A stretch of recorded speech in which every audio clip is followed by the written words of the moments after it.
मुझे गाय माता कहने वालों, क्या मेरे दूध का कर्ज चुकाने आओगे? કે ઉત્તરાયણના 2 દિવસ ગાય માતાની સેવા કરી અમુક લોકો ખૂબ ધૂમ મચાવતા, તો વડીલ રસ્તા વચ્ચે જે ગાયો પીડિત હાલતમાં પડી રહે છે, તો તમે કેમ નથી બચાવતા? તો મિત્રો બધાને મારા તરફથી જય માતા.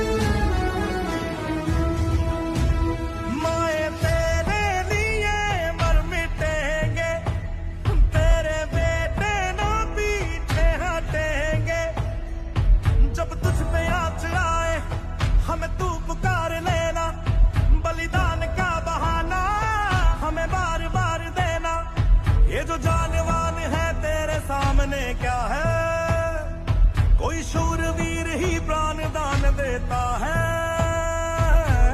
माँ से है माटी, माँ से है माथा, माथे पे माटी सजा के चले।